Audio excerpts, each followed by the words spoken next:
torniamo. Allora, tante compagnie telefoniche, ci sono i pro e i contro, abbiamo lasciato in sospeso, riprendiamo, Presidente Taulino, i pro, quali sono, rapidissimi, e i contro.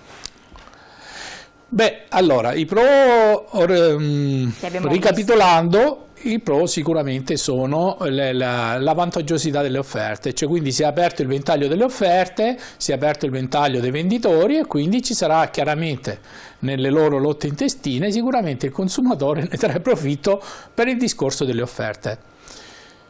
I contro? E i contro, per esempio, il primo contro che mi viene in mente è il fatto che queste offerte, chiaramente per essere vantaggiose, probabilmente molte volte nascondono qualche voce che magari in dettaglio uno non legge né nel contratto vocale e neanche in quello cartaceo tante volte, perché li chiamano servizi aggiuntivi, per cui poi dopo si trova magari un'offerta di 25,90, poi diventa 29,90 perché ti avevo messo il servizio aggiuntivo che tu non sapevi. L'altro contro è quindi attenzione ai servizi aggiuntivi. Servizi aggiuntivi questi sono una piccola che sono celati dentro alle forme contrattuali, certo, che tu magari non riesci a individuare. L'altra cosa fondamentale sicuramente è la qualità del servizio. Anche prima parlavo con un mio qua vediamo la bolletta, una delle bollette, sportellista, ecco, vedere anche quanto sarebbe bello che ogni consumatore che fa la domiciliazione bancaria si guardasse quella famosa fattura che gli arriva ogni giorno, ogni mese, ogni 2 mesi, a seconda della... Quanto bello sarebbe, perché là perderebbe 5 minuti, magari scoprirebbe qualche cosa, qualche magagna che per lui non è nota. Usiamo, dicevo, la qualità, tornando al servizio, la qualità della prestazione. Allora, io vendo un prodotto, no? Nel momento in cui l'ho venduto, no? Succede che poi dopo do delle garanzie, la garanzia la dà sicuramente il venditore, ma se noi parliamo degli store fisici, io vado in uno store fisico, faccio un contratto, quando esco fuori da quello store fisico, oltre a non avere la possibilità di poter recedere dal contratto, e questo è già... Appena uscito dalla porta tu non puoi più recedere dal contratto, se non pagando penali oppure ricorrendo all'associazione dei consumatori che poi dopo cerca di dire no, fatelo uscire senza spese. E la qualità del post vendita. Il post vendita diventa una zona grigia in cui il consumatore, o una palude, chiamala come vuoi, è una palude in cui il consumatore cade e poi dopo da lì deve orientarsi dove? O viene all'associazione consumatori e cominciamo la sequela reclamo, secondo reclamo, conciliazione, eccetera, paritetica. A me piace tanto la conciliazione paritetica, sono uno sponsor, poi ne parleremo un giorno, e il post vendita chiaramente poi dopo come dire, evapora questo post vendita nel momento in cui il contratto è stato concluso. Per cui i pro sicuramente sono le tariffe, ma le tariffe a loro volta, e questo lo dico, adesso se no mi infiammo, no? Devono essere non lo zenith del consumatore, non la tariffa, ma quello che serve a me. Cioè, quando io faccio un contratto, questo contratto dovrebbe soddisfare le mie esigenze. È inutile fare un contratto che costa poco, no? In base all'utilizzo. Però mi dà 30 giga perché costa 5,99, poi dopo invece a me ne servono 200 perché ho Facebook, YouTube, TikTok, Takkatuk, eccetera, eccetera, che mi mangiano tutti i giga in 10 giorni. Allora, se io non uso mai questi social, eccetera, mi bastano anche 10 giga, perché se leggo solo la posta elettronica in un mese non li consumerò mai.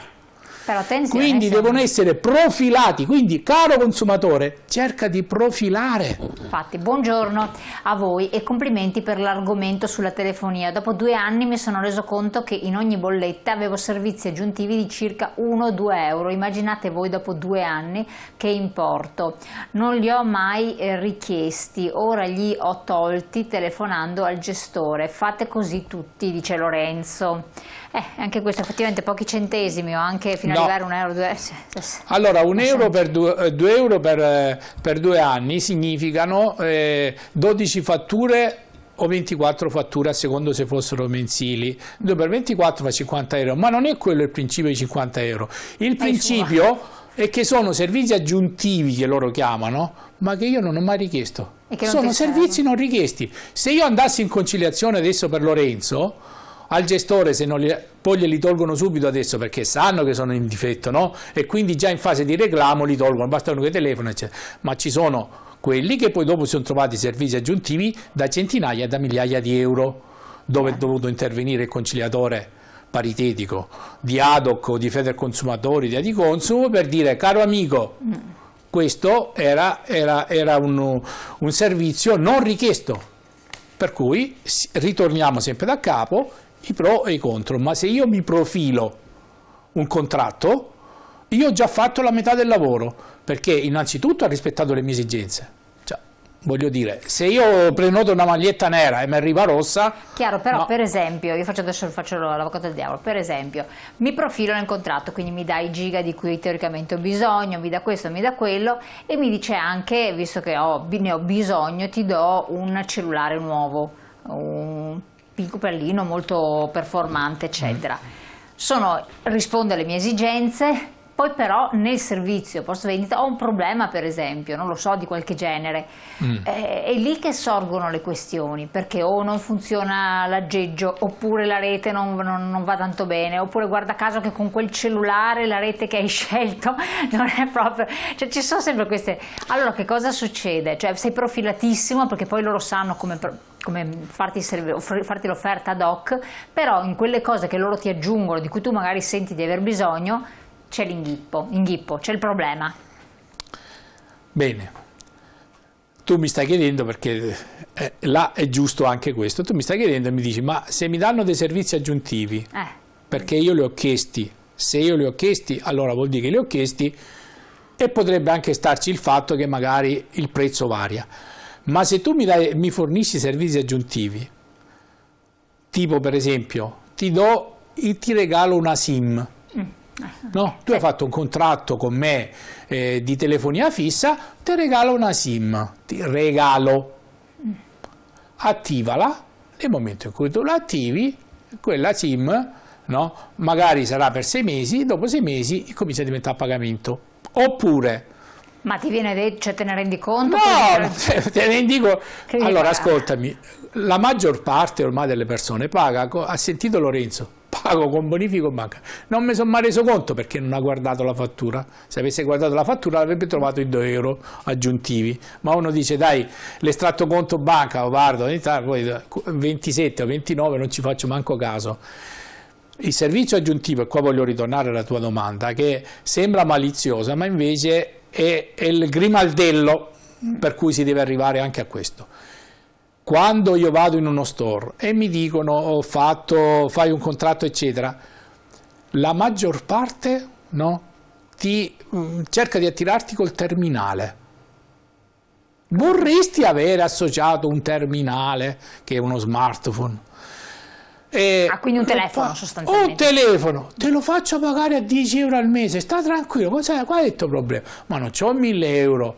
Ma va, fai 20 euro al mese, per 5 anni, sto telefono poi te lo trovi, no, nel Paleozoico, dopo 5 anni sarà Paleozoico quel telefono, ma comunque in ogni caso ti agevolo.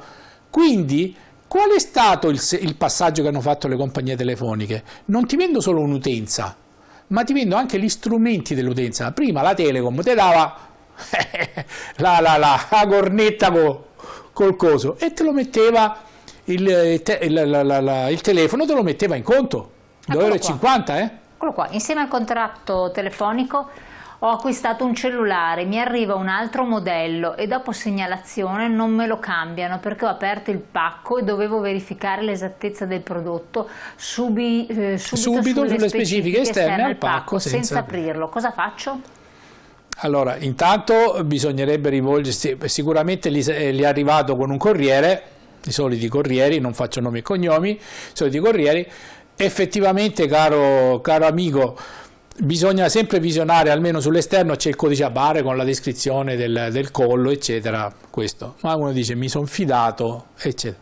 Ecco, in questo caso forse ti conviene rivolgerti a noi per vedere di poter recuperare almeno il terminale che avevi richiesto. Si può esperire prima un reclamo e poi attraverso la conciliazione paritetica si potrebbe anche tentare di riuscire ad avere anche restituendo il terminale. Spero che non lo hai già attivato, aperto, messo SIM dentro eccetera, che non l'hai, come dire, manipolato, no? Se sta ancora nella scatola integra tutto quanto eccetera, puoi tranquillamente rivolgerti all'associazione consumatori o la mia o qualcun altro, la mia. Adoc, siamo qua per Adoc sono Veneto. 15 anni che ricevo queste cose. Ecco, l'importante è non aprirlo, non manipolarlo, non aprirlo, non destrutturarlo. Adesso ormai tutti i telefonini, tutti gli smartphone è difficile perché le batterie non si può cambiare, cioè è difficile manipolarli, aprirli, ma se tu lo lasci nella scatola integro ti sei accorto subito che ti rivolgi subito all'associazione, andiamo in reclamo, vediamo di poter riuscire, restituendo il maltolto, riusciamo anche a recuperare il modello che volevi. Ecco, questo è un classico caso, dopo 2 minuti che stavo parlando che ti vendono anche i terminali, la strategia delle case, qual è la strategia? Perché si dà il terminale? Semplice, Watson. Perché uno dice ho bisogno del telefono, risparmio, e ho anche la compagnia che mi fa la proposta. Quando ti faccio la proposta commerciale ti dico, sto telefono che costerebbe 800 euro, te lo do a 6,30, no? E te lo do anche in 40 rate, 48 rate, 4 anni.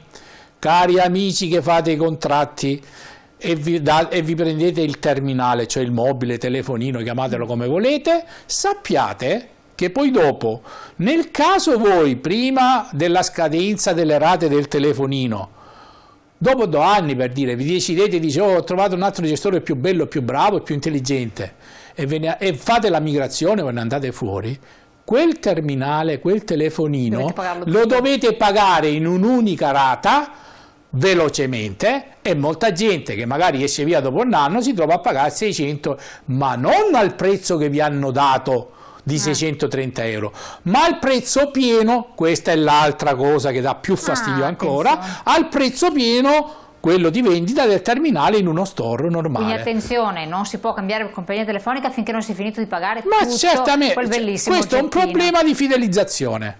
Chiaro. Per non parlare adesso delle ultime che sentiamo in giro, che vediamo negli store, se sei cliente di Elena, va bene, ti faccio accarezzare a destra, se sei cliente di Sergio ti faccio accarezzare la parte sinistra di Maria. Fanno delle offerte dopo. Ecco.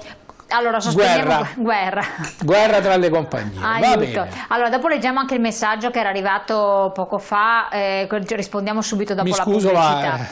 Pubblicità, poi torniamo insieme. Grazie.